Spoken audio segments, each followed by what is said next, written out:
If TikTok falls, who takes their place? In this video, I'm going to cut through the noise to analyze the most popular up-and-coming TikTok replacements, why they're trending, and how they're going to be beneficial for e-commerce brands in future years. So if you're an e-com brand owner and you're panicked and you're wondering what app to move your brand to this year, relax, I've got you covered. We'll talk about the pros and cons, the users, and how you can get the most out of your organic social media strategy in 2025. Let's get into it. If you're a frequent TikTok user, then you remember the panic of learning there's a ban headed your way. Threats that need to be navigated with respect to China, some of which have come up most recently. Microsoft is in the running to take control of TikTok. Here is your TikTok ban update. April 5th is the deadline. In a panic, and mostly out of spite, millions of users started migrating to another Chinese social app, an app with 809% search growth in the past 2 years. You probably guessed it's called Rednote. Rednote became the most downloaded app on Apple's App Store in the US. You might have seen they've been calling themselves TikTok refugees. The question that I'm here to answer is this going to be good for US-based e-commerce brands? Early this year, it emerged as a popular alternative to TikTok and quickly became one of the most downloaded apps in the US. It differs from TikTok in that it's not just a short-form video content app. Instead, it's got a combination of text and images and really places a lot more focus on quality over quantity. It saw a remarkable surge in downloads after the ban of TikTok was announced, with hundreds of thousands of people flooding the app in weeks. A lot of TikTok influencers have established pretty prominent followings on Rednote, creating kind of a familiar ecosystem for the users. Now, while people have been flooding the app, there's been a lot of limitations reported. There are limited translation features in a primarily Chinese language app, server overloading issues and peak usage times, which is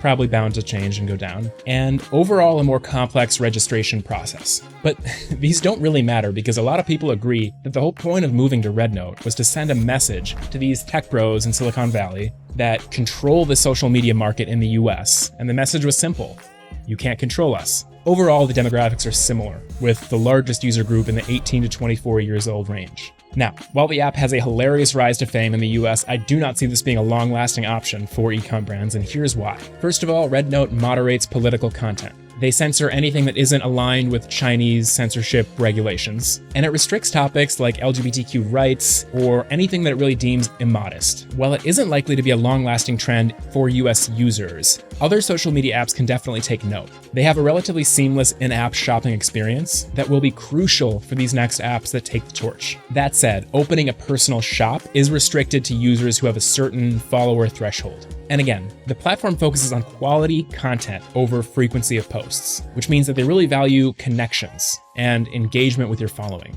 That's going to be the big trend for social this year. We're kind of trying to get away from this habit we've had of aggressive selling in social media apps, with things like Instagram basically saying, if you won't let us steal your data for free, we are going to make you watch ads that you can't skip. Also, unlike TikTok's creative fund, Rednote doesn't directly compensate users for viral content. Instead, it emphasizes building sustainable business relationships and more authentic product promotion. So, if you're an e-com brand and you're wondering what you can take away from Rednote, building actual connections with your followers is growing more and more in importance, and something that you really can't fake. One simple way to start is by including those little comment cards in the actual video post where you're responding in a video form to someone's specific comment. The more you do those, the more you're showing your followers that you actually look at what they're saying and respond to it. Posting regularly, that's always going to be a thing for no matter what app you're on. And overall, just put more thought and attention into your posts, focusing on quality over quantity.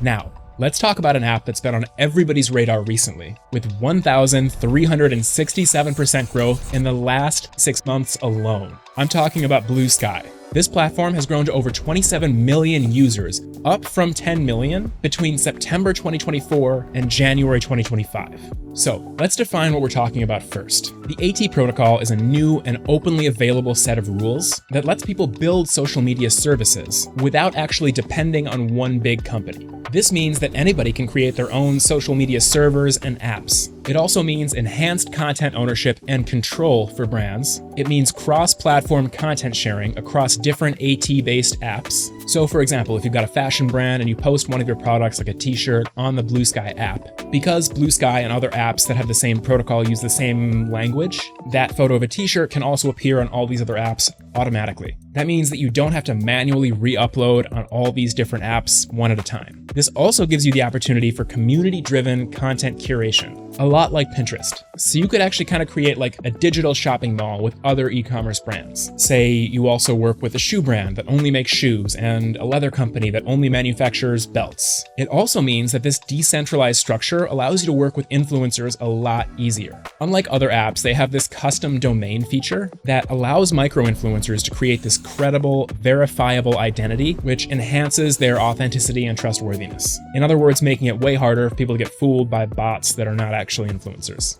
The platform's trending videos feature is very, very similar to TikTok, allowing full screen, vertical viewing, and scrolling between videos. Now, if you've been watching our other videos on overall trends, then you know there's going to be a huge emphasis on cybersecurity this year. Apps like Bluesky that give users control over their own data rather than letting these big companies exploit it are having a real moment. So, if you're an e-commerce brand, how can you leverage Bluesky? Just like you would with TikTok, IG, any other app, you're going to identify influencers that have a strong niche. Continue collaborating on user-generated content campaigns, and use Bluesky's conversational features to create interactive content. It's also way less restrictive on certain product categories, unlike Meta, which will actually block certain product categories from being seen, or shadow banned. Meta actually will restrict who can optimize their content for purchases based on their data and their continually changing internal values. That means that you're going to have more freedom, more accessibility, and more selling power on apps like Bluesky. Now, if you're worried, okay, is this trend already blown up? Is it too late for me to enter? No.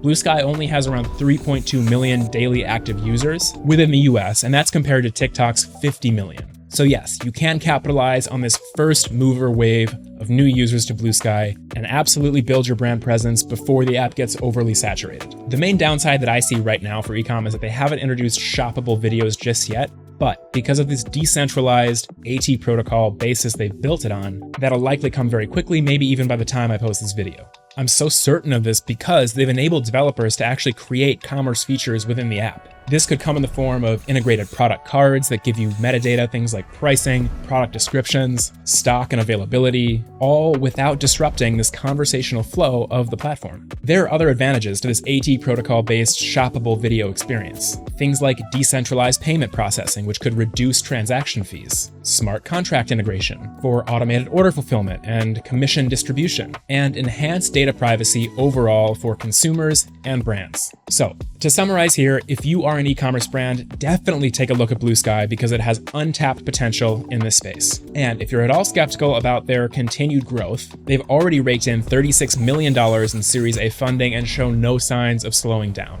Imagine having thousands of people that are all paying a small recurring subscription fee to your brand every single month. This next app is going to give you that opportunity and a whole lot more. So let's talk about Fanbase. Brands can offer tiered subscription plans ranging anywhere from $3 to $100 a month, giving access to premium content, personalized experiences, and loyalty rewards programs. So, for example, you could offer a tiny subscription fee to get people on a list where they get really big discounts or free product giveaways. I mean, you could also create a subscription box model, all within the same platform. More importantly, and unlike other apps, they actually use AI to your advantage. They use AI in your organic targeting to automatically help you find your perfect customer much faster. You can also sell digital products to diversify your revenue streams and even do live stream events where people can give you tips. So if you're starting with Fanbase and you want to use it to its full potential, remember to actively respond to all of your comments, create a tangible loyalty program for your customers and your followers. Maybe they get to see new products in development, have a voice in how products are designed, or get first access, giveaways, things like that. Now, this is all well and good, but there is something else that's critical that you do need to know. And that is, how and why would an app like Fanbase replace TikTok? What is the larger trend at play here if you want your brand to succeed on these apps this year? Number one, they're making it easy to migrate your content. Fanbase's TikTok migration feature offers this seamless solution for getting all of your content from TikTok over to Fanbase. Two, you don't have to spend big money to support creators. They've got these really cool little love buttons that allow you to contribute half a penny to a content creator. It lets you show appreciation without breaking the bank or donating more than you're comfortable with. In uncertain economic times, these little micro donations are a game-changing way for people to support content creators in this new app era that we're in. Three, making money from your followers on this app is easy. All you have to do is just enter your card information and your basic profile information and you're done. All of your earnings are then deposited into your account directly at the end of every month. However, do keep in mind that you will split all your earnings 50% with Fanbase. Much like Rednote, Fanbase's algorithm prioritizes engagement and authentic interactions. It also prioritizes user content monetization. While TikTok rewards video views and attention, Fanbase is more geared towards rewarding authentic interactions between creators and their audience, as well as the money that those creators are actually making. If they see that they are making more money from their audience, that they are building these genuine relationships and people are showing appreciation, that's where they're going to put their focus, and that's what the algorithm's going to push. Because at the end of the day, they know that if users are giving you their money, then you are building trust with them, and that's the thing they're prioritizing. TikTok also heavily weights user retention, so how long you actually watch the video, where again, Fanbase is more focused on this monetization and interaction side of things. Maybe most importantly, Fanbase is prioritizing content that's within your subscriber network already, kind of the way that things were when social media first took rise. That means that even if you have millions of followers, you're not going to lose out to some street fight video in a Walmart parking lot just because it's getting a lot of attention that day. Your subscribers are still going to have priority to your content. The big overall trend that I see here is really that there's no longer a race to the bottom in terms of content. Cheap views and engagement traps are no longer going to work this year, at least not long term. Only creating authentic content and building real relationships with your audience is going to do the trick. True to form, Fanbase has crowdfunded their growth so far, raising almost $14 million to date. So if you've got a brand with a mission and a message, definitely check out Fanbase. And of course, please let me know what you think in the comments. Imagine TikTok without the ads. Let's talk about a TikTok replacement app with almost 260% search growth in the past 2 years alone. It's called Clapper, and let's talk about if it's right for your brand. Clapper basically built an ad-free monetization platform, offering creators multiple avenues to make money without relying on any traditional advertising. The platform has 6 distinct monetization features, including Clapper Fam tiers, live stream gifting, Clapper Shop, radio, and DM tipping. Not to mention that they take way less from your earnings than other apps do. While Fanbase is going to take 50% of everything you earn, Clapper is going to let you keep 70%. This creator-centric approach, combined with the fact that there's no ads, fosters more of a authentic interaction between the content creator and the viewer. I hate the word authentic, it's used way too much, but in this case with no ads, I think it's appropriate. In a less commercialized social media experience, it's way easier for brands to connect directly with customers, as it removes this layer of distrust from your audience. I mean, most people don't trust ads. So if 1/3 of all the content you're seeing on an app is ads, it's going to create an environment of distrust. The bigger trend overall here is offering creators more ways to make money than just advertising. And the way they do it is pretty cool. I mean, giving creators access to all these different mediums to make money on scrollable videos, live streams, a radio, podcast type thing, group chat rooms, even a digital storefront. If you've got an accelerator, a mastermind, a coaching offer, this is also a great app for you. Their radio feature lets you pull in up to 2,000 listeners and up to 20 simultaneous speakers to talk about projects, conduct panels, teach classes. There's so many opportunities here. If you're wondering how easy it is to jump over to Clapper, they have also created a migration tool that lets you import all of your stuff from TikTok into Clapper. And they are growing quickly with almost 500,000 searches every single month. You should definitely keep an eye on them if you're an e-com brand.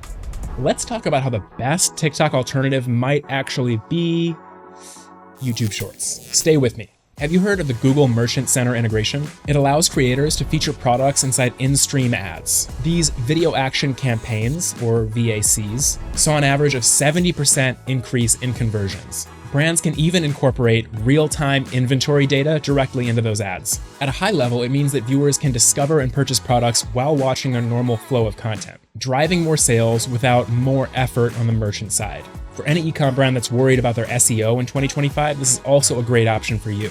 Products with more visibility on YouTube Shorts are also going to get more visibility across related apps like Google Search, Maps, YouTube, you name it. Since we're also talking about an overarching trend of trust, let's review a couple things here. 70% of consumers are influenced to make purchases based on YouTube content. Optimizing your YouTube content also improves your search rankings inside of Google. YouTube is also the second most used platform for product research and purchasing. You're also going to get the ability to use YouTube's Product Studio, which allows you to create really cool AI-generated product images and videos super easily. It might go without saying, but it's also worth mentioning that YouTube Shorts have a bigger retention compared to longer form videos. More specifically, videos that are under 90 seconds typically have around a 50% retention rate, with users watching an average of around 1 hour and 16 minutes of short form content daily. Now, while platforms like TikTok and the other apps I mentioned in this video have super alluring traits like their algorithm to push things viral, their monetization tools, remember that YouTube has always been there for you. And they're actively working to make sure that short-form creators are able to make a living just making content. I am a little biased. I mean, YouTube's not paying me, but you are watching me on YouTube right now. But that doesn't change the facts. If you do want to build more YouTube content for your own brand, and you have any questions about how to get started, do feel free to drop some questions in the comments below. That's all for today. There are so many more apps that are popping up, but I chose these ones specifically because I saw them as having the highest potential for e-commerce brands this year. If you disagree, if you have any questions, let's chat in the comments below. Otherwise, thank you for watching, and I'll see you in my next video.